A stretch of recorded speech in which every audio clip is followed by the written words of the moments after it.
Sectors. We are pleased to welcome this morning Brock Long, Administrator of the Federal Emergency Management Agency. Administrator Long was confirmed to his position in June and has more than 16 years of experience assisting local, state, and federal governments with building robust emergency management and public health preparedness programs. NACO is pleased to partner with Fema to increase the county's resilience before, during, and after disasters. Please join me in welcoming FEMA Administrator Brock Long.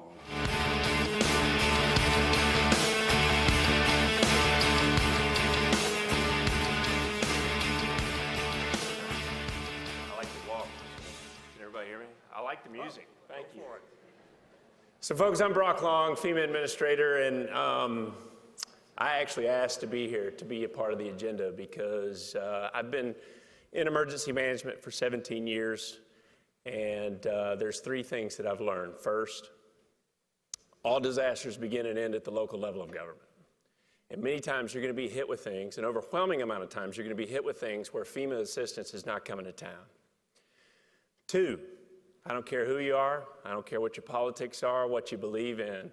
When a disaster strikes, it requires all of us. We're all in it together to be able to help our citizens respond and recover. Three, the third thing that I've learned is that every time I change jobs, something catastrophic happens.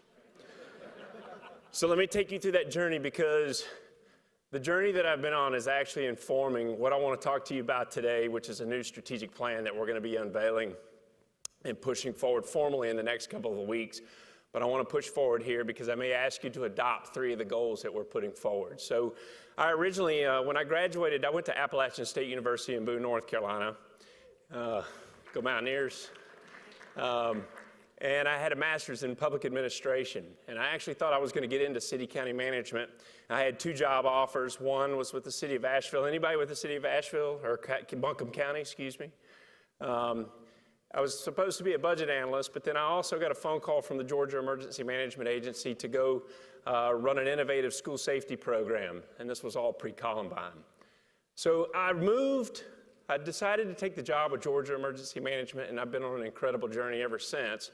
But my first week on the job, I threw all of my stuff in an apartment on Wilmington Island outside of Savannah, and as I was loading everything into my apartment, Hurricane Floyd was encroaching on the coast in 1999. It was a Cat 4 hurricane.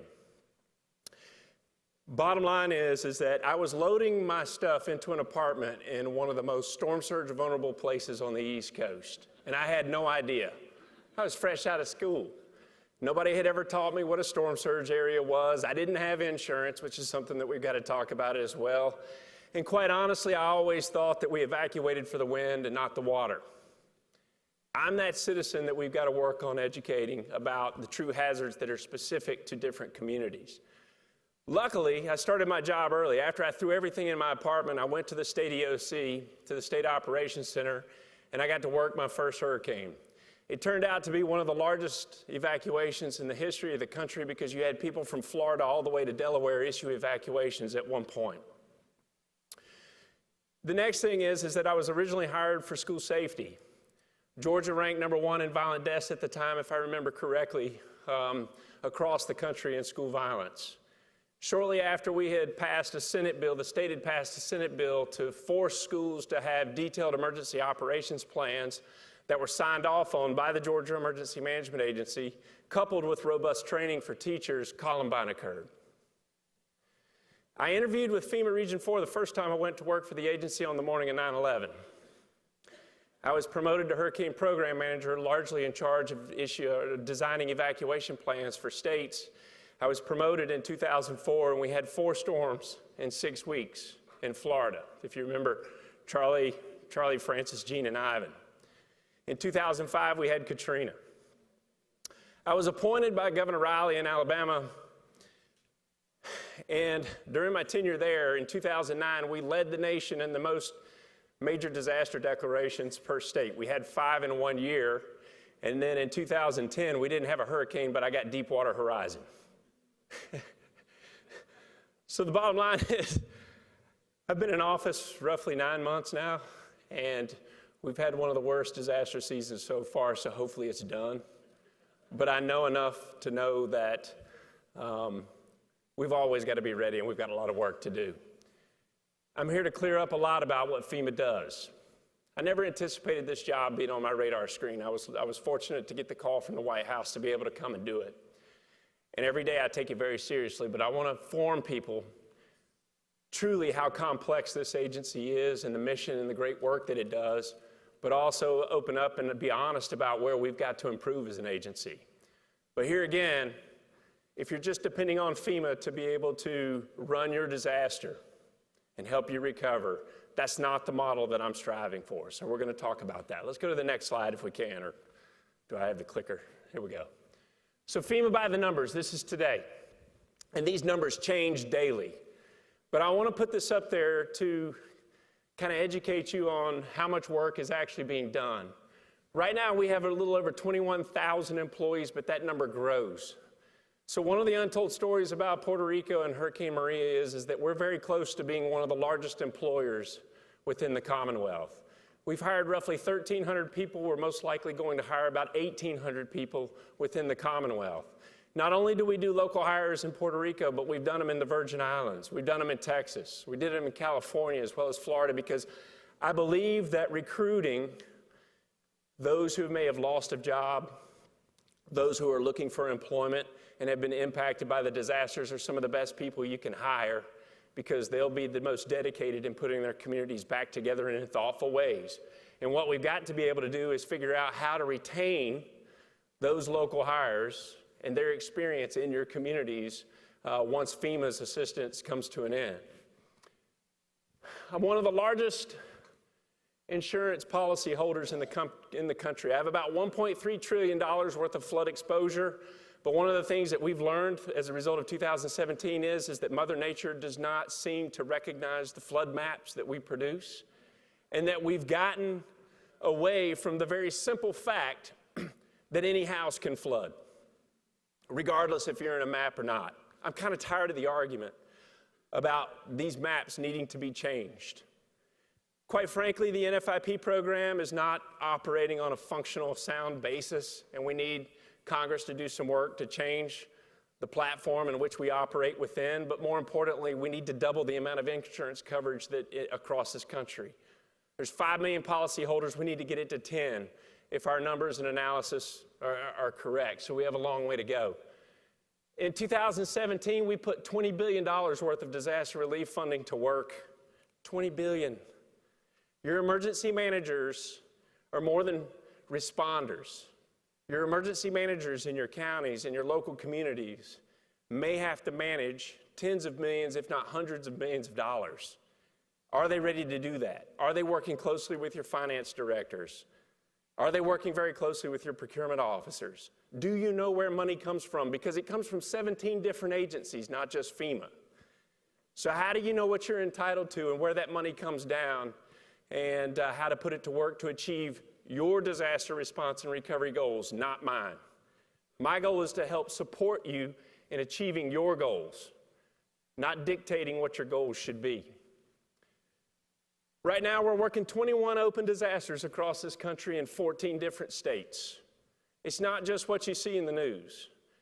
And we're probably going to be working a whole host as a result of the weather patterns that have been moving through from Texas all the way through Maine with the nor'easters that just went through. We've got flooding, we've got damage all over the country. And the bottom line is if you look at some of the statistics last year, between the number of fires that we had that FEMA was directly involved in versus the number of disasters that were declared, I pick up a new event every 3 days. Every 3 days, I'm picking up a new event of some sort. Let's go to the next slide. FEMA, as I said, has a huge mission that many people don't understand. It's more than just the traditional emergency management of helping people learn how to mitigate, prepare, respond, and recover. We also run continuity of government for the executive branch for the entire United States. What is your plan? What is your continuity plan to operate when communication systems are knocked out, or you lose facilities, or you lose people due to a pandemic event? How are you going to continue to coordinate not only internally within your jurisdiction, but with the governor or with the federal government on our worst day? That's one of the programs that we have to figure out. One of the things that we learned in 2017, that we've got to go back and learn more about is we lost the ability to communicate not only in Puerto Rico or the Virgin Islands, but we lost it in California from the wildfires as well. Are we building redundant and resilient communication systems? You're becoming more dependent on your cellular capability every day. Landlines are disappearing very quickly. Are we putting up redundant and resilient communities? Do we have the right partnerships with our private vendors that we depend on every day to make sure that the right systems are being put in, that they're not going to be knocked out, so that we can communicate and continue to communicate, not only to do the daily business functions, but also to communicate life-saving, life-sustaining mission support to our citizens? We hand out 98% of the entire grant array for the Department of Homeland Security.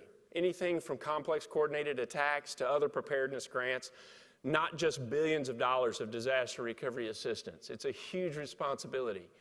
I run the United States Fire Administration as well. A lot of the training standards and education that goes into your firefighters that you utilize every day, we're working very closely with them. And as I said, we do a lot of flood insurance, one of the largest insurers in the country. It's not just what you see on TV. It takes a lot of people, but it takes more importantly, a lot of strong partnerships at all levels of government. So let's continue forward. 2017. So in my case, from where I stand, the optimal response, the optimal recovery is one that is federally supported, state managed, and locally executed, not the other way around. California, Texas, and Florida serve as a model for the way disaster response and recovery should go. Does disaster recovery always go according to plan? Is it easy? No, it's not. We know it's complex. But here again, it's not my goals, it's the governor's goals. My assistance is designed to work down through a governor to ultimately help you, the incident commander at the local level, achieve response and recovery. Okay? So let's talk about 2017, some of the numbers that don't get reported. I think we get an unfair shake as FEMA sometimes about the magnitude of what's happened. And I will say, I'm incredibly proud of the Federal Emergency Management Agency staff. These guys worked around the clock. We had our longest 24-hour activation in the agency's history. And some of the statistics, as I said, they change daily, so I don't stick to specific numbers. These numbers will change today. But some of the statistics would suggest that during a 3-month time period in 2017, at the height of everything that was going on, we put more people to work, more money to work, saved more lives, did more things in that 3-month period than we did previous for the past 12 years as an agency. So let's talk about it. The California wildfires and just the 3 hurricanes, not all the other stuff that we were dealing with, 25 million people impacted. That's 8% of the United States population. We dang near talked to 25 million people as well. Not only did we take 5.3 million phone calls personally, we're still getting 13,000 phone calls as of yesterday when it comes to dealing with citizens and individual assistance and trying to help provide them a bridge to recovery. I cannot make citizens whole. I can't put your community back to the way it was before the storm.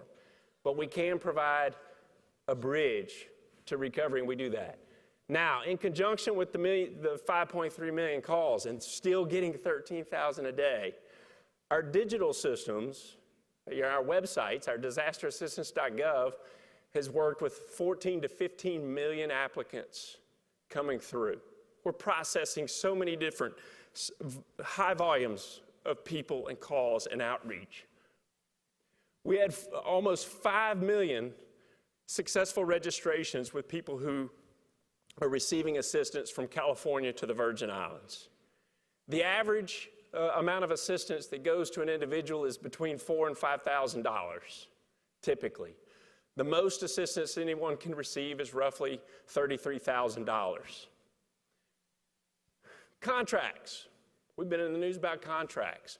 We had 59, roughly 59 pre-event contracts to do water ice, MREs, other sustainable contracts that were there. But as a result of the magnitude, and you're stressing the system for resources, we secured and executed another 1,973 contracts. Of over 2,000 contracts, only 3 were canceled. 2 cost taxpayers no money. The other one that's in the news, about $156 million, cost taxpayers $225,000 where we actually purchased 50,000 meals. I would actually argue that the contracting processes were a huge success in what we were able to put forward. But I ask you this question: what pre-event contracts do you have in place to do water, to do meals, to do debris removal, to do disaster cost recovery? Have you set these up in your communities, or are you going to wait until you're hit to implement these? We'll come back to that. 2.5 million home inspections, physically having to send people to a house to verify damages. I don't like it. I think it's an antiquated way of doing business. I think we've got to use technology to start understanding that, yes, these homes are damaged. Yes, there's been 8 feet of water through this house or that house. We have to start using technology and reduce reliance on the physical inspection that takes place, because that slows things down. But it's a delicate balance, because I also have to protect against waste, fraud, and abuse. But I think that we can start to trust the American citizens, and we should, that a majority, overwhelming majority, are honestly seeking assistance because they've had damage. And we can reduce the number of people that we have to put out and do inspections and start relying on technology to speed up the response and recovery process. Almost $10 billion worth of NFIP claims went out. But what's mostly disturbing to me is the number of flooded homes without insurance. Those who have insurance will recover quicker than those that don't, okay? One of the things that bothers me the most that I think is getting in the way of preparedness is what I call asset poverty. Not poverty, asset poverty. Too many Americans can't put their hands on $500 cash. We're struggling, and I think our senior citizens are most vulnerable. I think we saw this play out in California. You pay off your house, you let your fire insurance lapse to have a couple hundred extra bucks in your paycheck or in your retirement, and then your house burns up. We've got to start educating kids. We've got to start educating the masses on how to save money and the purpose of insurance. I can't do that alone. I think it starts in the communities that are out there. And when people are uninsured, it increases the amount of support I've got to put out in the field for individual assistance. It increases the pressure on each one of you, particularly if you're an elected official at the local level of, I need help. Let's go to the next slide. So moving forward, one thing I've recognized in my career as well is that we've never had a uniformed approach when it comes to how this nation collectively attacks truly being ready for the next disaster. So what I did is I reached out and I said, let's try to bind. I got my guys, within the agency. Let's put together a strategic plan that will ask not only our agency partners to adopt, but ask you at the local level, ask our governors at the state level to also adopt and consider this. Maybe you can pass a resolution, to adopt these 3 goals. I don't know.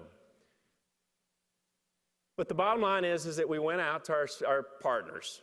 We went through the agency, we went out to our constituents and our partners, and we collected like 2,300 different points of feedback that came back that said, listen, we really need FEMA to do this, or we need to do this in the emergency management arena to make sure that we're better prepared in the future. And after a trend analysis was done, we came up with these 3 goals. We got to create a true culture of preparedness. We got to ready the nation for catastrophic disasters, and we got to reduce the complexity of FEMA. That third one, I'm asking for input on that. But let's go back to the building a true culture of preparedness. Citizens are the true first responder, not FEMA, not your police and fire. Citizens are the true first responders. When active shooter events take place, a large portion of the FBI statistics would suggest that that shooting ends before police arrives on scene. So how are we educating our citizens to react in that time frame? How are their plans actually designed to aid the response of police and fire? Not just hearing how police and fire are going to respond, but what are the specific low to no cost mitigation actions that citizens can take to buy time or to aid the response? We've got to help close the insurance gap. Insurance is the first line of defense, but there's this understanding that's going on where citizens think that the assistance that FEMA can provide them will make them whole, and that's just not the case. They're going to be woefully disappointed. I can't tell you how many emails or phone calls this agency gets that says, if you come in and provide us everything, then why do I need insurance? Well, that's a myth. That's a myth. You've got to help me help citizens understand that. We've got to go back and incentivize investments in reducing the risk, pre-disaster mitigation. I believe resiliency, the key to being resilient lies at your level of government, not mine. I will never be able to provide you enough funding to make your community resilient. I think land use planning and building codes are on you at the local level, and that's where we're going to have to go to ultimately create resiliency and reduce the risk. And I know that doesn't win elections. I have yet to see anybody win an election because you said, I want to pass building codes.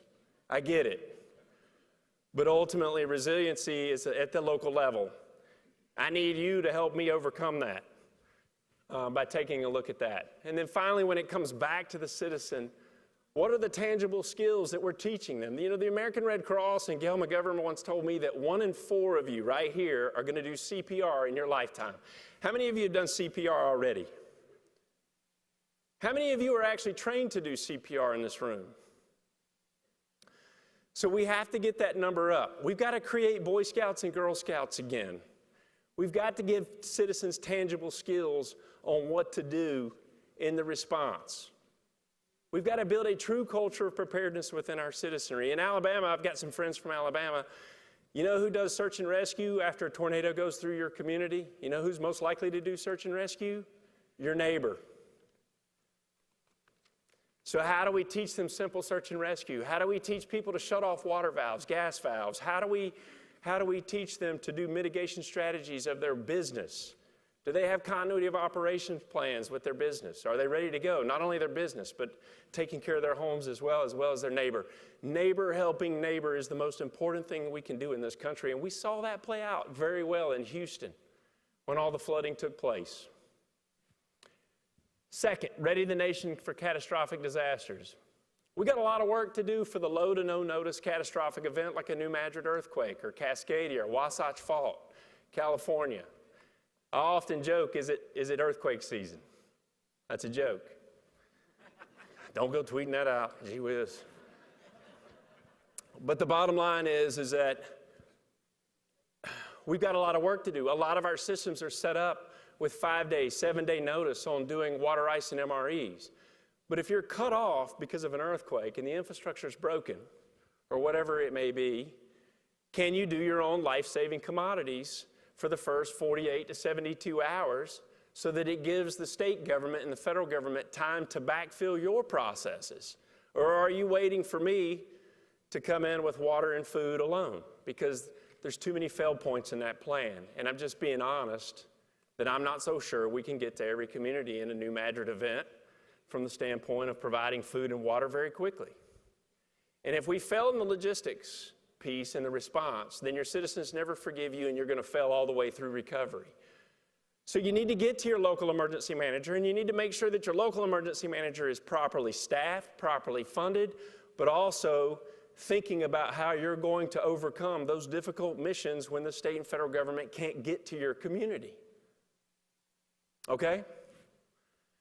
Next thing that we're going to start doing is that I'm tired of my guys being in regional offices and headquarters. So we're going to start to introduce what we call Fema integration teams. I'm going to start permanently moving my staff out of regional offices and into state agencies. Eventually, I'd like to move them into large cities. Eventually, I would like them to be truly embedded with our state, local, and tribal partners. We're going to start being a part of the discussion every day. We're going to start helping you with planning.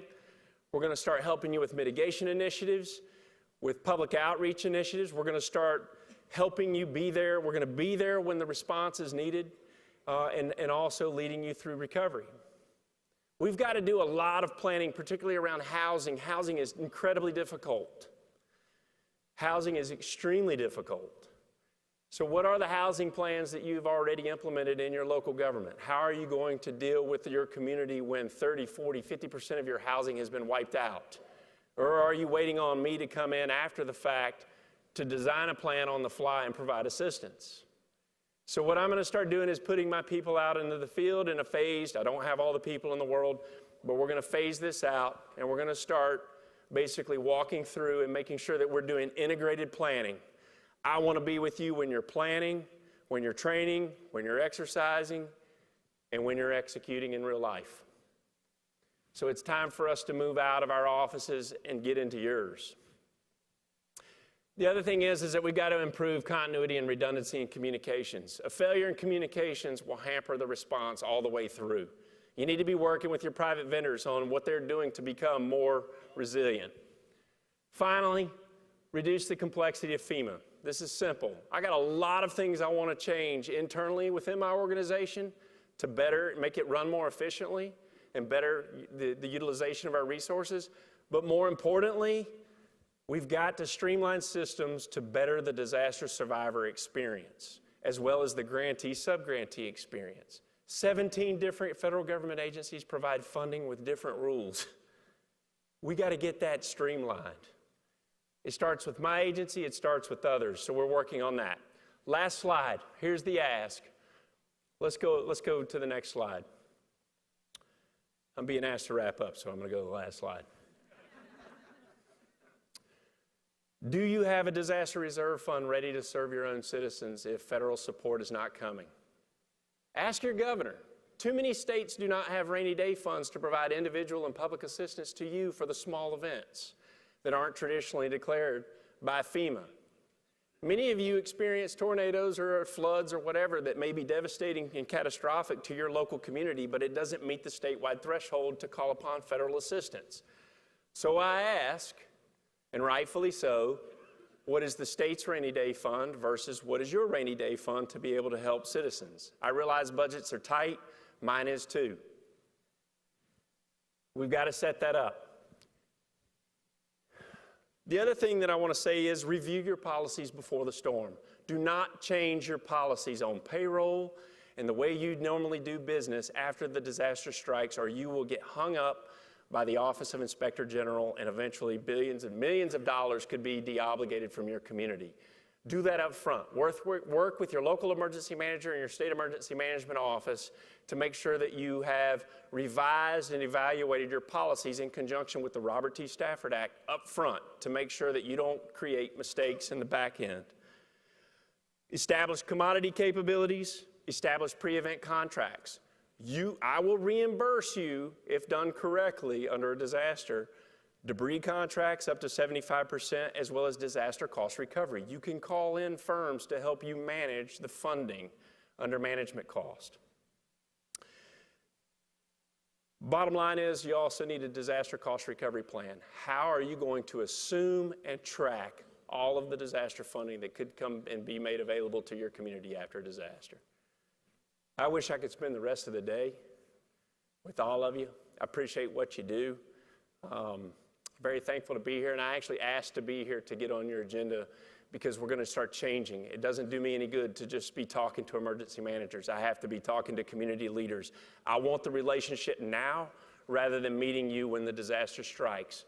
We have to put forward a uniform effort. I'm calling for it. If we don't have a uniform effort, we're fragmented, and our citizens, your constituents, and the United States citizens lose confidence in all of us. Thank you for your time. It's an honor to be here.